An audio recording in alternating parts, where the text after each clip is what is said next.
ಕನ್ನಡ ಇಂಡಸ್ಟ್ರಿಗೆ ಮೊದಲೇ ಒಂದು ಒಳ್ಳೆ ಸಿನಿಮಾ ಬರ್ತಾ ಇಲ್ಲ. ಯಾವ ಬೋಳಿ ಮಗ ಹೇಳಿದ್ರಿ? ಸಿನಿಮಾ ಬಂದ್ರೂ ಕೂಡ ಅದು ಥಿಯೇಟರ್ ಅಲ್ಲಿ ನಿಲ್ತಾ ಇಲ್ಲ. ಮಜಾ ಆಯ ನಿತ್ರೂ ಕೂಡ ಅದಕ್ಕೆ ಜನ ಬರ್ತಾ ಇಲ್ಲ. ನಿಮ್ಮ ಕೊಡ್ತಾನೆ. ಇಂಥ ಒಂದು ಸಮಯದಲ್ಲಿ ಇಂಥ ಒಂದು ಒಳ್ಳೆ ಕಂಟೆಂಟ್ ಇರುವಂತ ಸಿನಿಮಾ ಅಂದ್ರೆ ಈ ಒಂದು ಟ್ರೈಲರ್ ನ ನೋಡಿ ಮಾತಾಡೋದಾದ್ರೆ ಒಳ್ಳೆ ಕಂಟೆಂಟ್ ತುಂಬಿರುವಂತ ಸಿನಿಮಾ. ಈ ಒಂದು ಸಿನಿಮಾ ಇಷ್ಟು ಲೆವೆಲ್ಗೆ ಬಂದು ಇವಾಗ ಕಾಂಟ್ರವರ್ಸಿ ಆಗೋದು ಬೇಕಿತ್ತ? ಬರೀ ಇಂಥದೆಯಾ?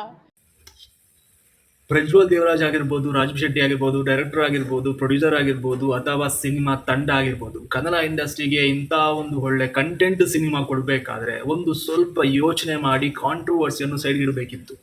ಕಾಂಟ್ರವರ್ಸಿಯಿಂದ ಪ್ರಮೋಷನ್ ನೆಕ್ಸ್ಟ್ ಲೆವೆಲ್ ಆದರೂ ಕೂಡ ನೆಗೆಟಿವ್ ಬರುತ್ತೆ ಹೊರತು ಪಾಸಿಟಿವ್ ಬರಲ್ಲ. ಈ ಒಂದು ಸಮಯದಲ್ಲಿ ನಾನು ಜಸ್ಟ್ ಹೇಳೋದಾದ್ರೆ ಈ ಒಂದು ತಿಂಗಳ 24 ತಾರೀಕಿಗೆ ಈ ಒಂದು ಸಿನಿಮಾ ಬರುತ್ತಾ ಬರಲ್ಲ? ಈ ಒಂದು ವಿಡಿಯೋನ ಫುಲ್ ಆಗಿ ನೋಡಿ, ಇವತ್ತು ಕ್ಲೀನ್ ಆಗಿ ಮಾತಾಡೋಣ. ನಮಸ್ತೆ, ನಾನು ನಿಮ್ಮ Kiran Rathod. Welcome to ಕಿರುವಡ್ಡ.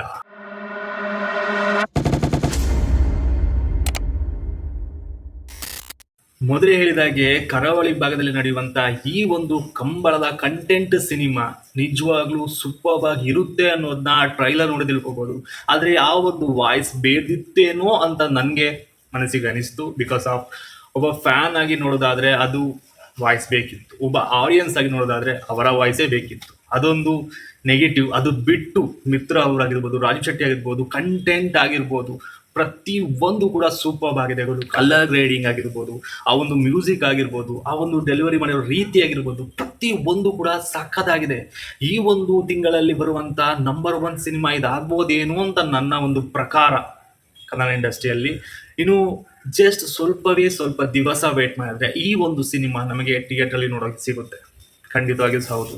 Cinema ಬರ್ತಾ ಇದೆ ಅಂತ ಹೇಳಿದ್ರೆ ಎಲ್ಲ ಕಾಂಟ್ರವರ್ಸಿನ ಕೂಡ ಬಿಸಾಕಿ ಸಿನಿಮಾ ಬರ್ತಾ ಇದೆ. ಇದೇ 24ಕ್ಕೆ ಅಂದ್ರೆ ಜುಲೈ 24ಕ್ಕೆ ಸಿನಿಮಾ ನೋಡೋಣ. ಸಿನಿಮಾ ಹೇಗಿದೆ ಹೇಳೋಣ, ಎಲ್ಲವನ್ನು ಆದಷ್ಟು ಬೇಗ ಮಾತಾಡೋಣ. ಬಿಕಾಸ್ ಆಫ್ ಕರಾವಳಿ ಸಿನಿಮಾ, ನಮ್ಮ ಕನ್ನಡದ ಸಿನಿಮಾ. ನಮ್ಮ ಕನ್ನಡದ ಸಿನಿಮಾನಕ್ಕಿಂತ ದಕ್ಷಿಣ ಕನ್ನಡ ಭಾಷೆಯ ಒಂದು ತುಳುನಾಡಿನ ಒಂದು ಸಂಸ್ಕೃತಿ, ಸಂಪ್ರದಾಯ, ಒಂದು ಕ್ರೀಡೆ ಎಲ್ಲವನ್ನು ಸೇರಿಸ್ಕೊಂಡಿರುವಂತ ಒಂದು ಆಟ ಕಂಬಳ. ಆ ಒಂದು ಕರಾವಳಿಯ ಕಂಬಳ ನೋಡುವಂತ ಖುಷಿನೇ ಬೇರೆ. ಅಂತನ್ನ ಸ್ಕ್ರೀನ್ ಮೇಲೆ ನೋಡೋದು, ಬಿಗ್ ಸ್ಕ್ರೀನ್ ಮೇಲೆ ಇನ್ನೂ ಸೂಪರ್ ಆಗಿರುತ್ತೆ. ವೇಟ್ ಮಾಡೋಣ. ಪ್ರಜ್ವಲ್ ದೇವರಾಜ್ ಆಗಿರ್ಬೋದು, ರಾಜೀವ್ ಶೆಟ್ಟಿ ಆಗಿರ್ಬೋದು, ಮಿತ್ರ ಅವರಾಗಿರ್ಬೋದು. ಅದರಲ್ಲೂ ಮೇನ್ ಆಗಿ ಮಿತ್ರ ಅವರ ಕ್ಯಾರೆಕ್ಟರ್ ಬಗ್ಗೆ ಮಾತಾಡಬೇಕು ಅಂತ ಹೇಳಿದ್ರೆ ಅವರು ರಾಜೀವ್ ಶೆಟ್ಟಿ ಅವರ ಒಂದು ಕ್ಯಾರೆಕ್ಟರ್ ಜೊತೆ ಕೂಡ ಇದ್ದಾರೆ. ಹಾಗೆ ನಮ್ಮ ಪ್ರಜ್ವಲ್ ದೇವರಾಜ್ ಅವರ ಕ್ಯಾರೆಕ್ಟರ್ ಜೊತೆ ಕೂಡ ಇದ್ದಾರೆ.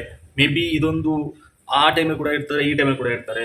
ಮೇ ಬಿ ಎಲ್ಲೋ ಮಿಸ್ ಇದೆಯಲ್ಲ ಸ್ಟೋರಿ, ಹೇಳ್ಬಿಟ್ರೆ ಏನೋ ಆಗ್ಬೋದೇನೋ. ಬೇಡ, ನೋಡೋಣ, ವೇಟ್ ಮಾಡೋಣ. ಸಿನಿಮಾ ಬರ್ತಾ ಇದೆ. ಪ್ರತಿಯೊಬ್ಬರ ಕ್ಯಾರೆಕ್ಟರ್ ನೋಡ್ಲಿಕ್ಕೋಸ್ಕರ ನಾನು ವೇಟ್ ಮಾಡ್ತಾ ಇದ್ದೀನಿ. ನೀವು ವೇಟ್ ಮಾಡ್ತಾ ಇದ್ರೆ ನಿಮಗೆ ಹೇಗೆ ಅನಿಸಿದ್ರೆ ಈ ಒಂದು ವಿಡಿಯೋಗೆ ಕಮೆಂಟ್ ಮಾಡಿ, ಲೈಕ್ ಮಾಡಿ, ಶೇರ್ ಮಾಡಿ, ಸಬ್ಸ್ಕ್ರೈಬ್ ಮಾಡಿ. ಯಾವುದನ್ನು ಕಿರುವಡ್ಡವನ್ನು.